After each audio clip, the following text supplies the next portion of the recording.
Hi there, Björn from Physio Innovation. Today's video is about an extreme position that I've seen during the years in triathlon.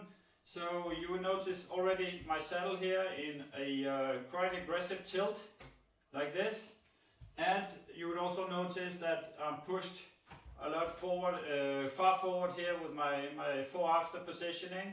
In triathlon, we are allowed to do this within the recommendation of bike settings and positioning. Compared to road biking, it's much more. It's a much larger spectrum where you're allowed to position yourself in. So I even go beyond the bottom bracket here with this position. We're not at all allowed to do this in individual time trial within road cycling, for example. Some of the ideas behind this position is to become more aerodynamic, obviously, and also the idea is that you kind of have some more weight, distribute some more weight on your upper part of your torso, so it will become more static.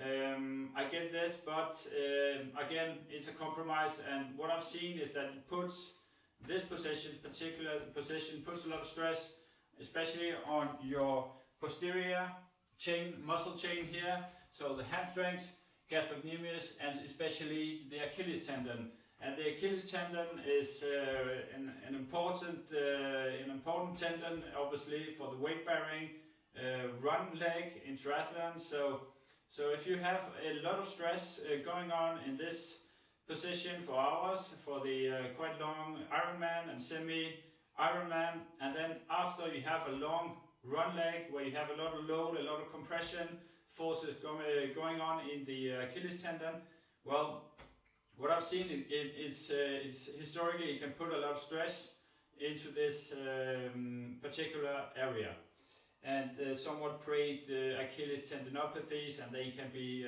quite damaging to obviously a triathlete who's got a lot of hours, a lot of volume to train. So I will give you an example of myself in this position, and as you noticed, maybe also I've adjusted the saddle height, obviously, because I am much more forward with my saddle, so to compensate for that, I've upped my saddle height.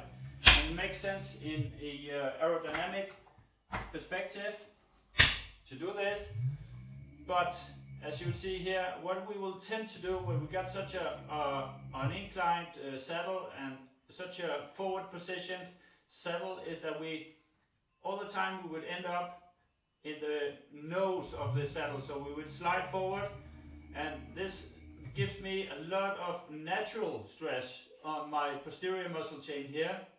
So my hamstrings would overfire and overactivate, and my gastrocnemius muscle, these ones, they would also be very active.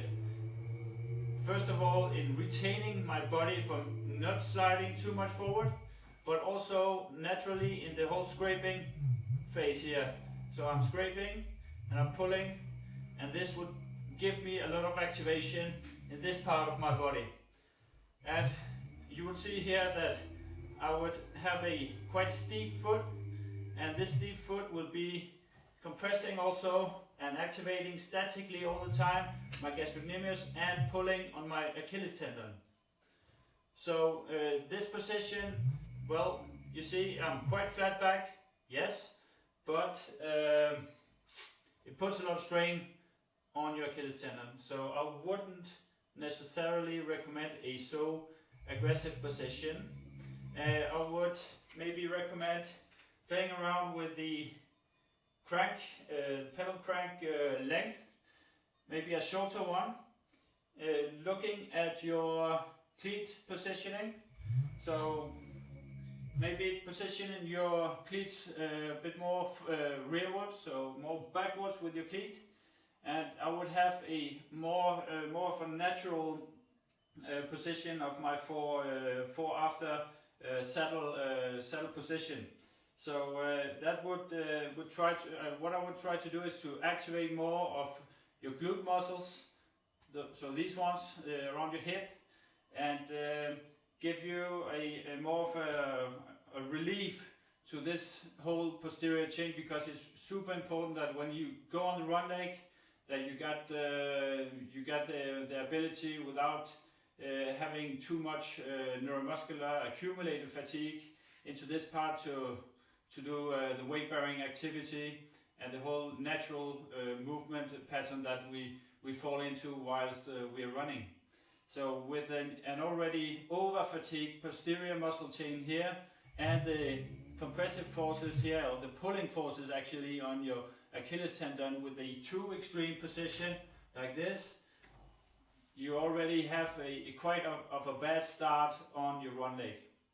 So that's it for today. I will try and move forward to the knee, the next video. Perhaps if you got any questions concerning this type of positioning in triathlon, you're more than welcome to post them. I'll try and do my best to answer. Okay, so have a good ride, have a nice day, see you around.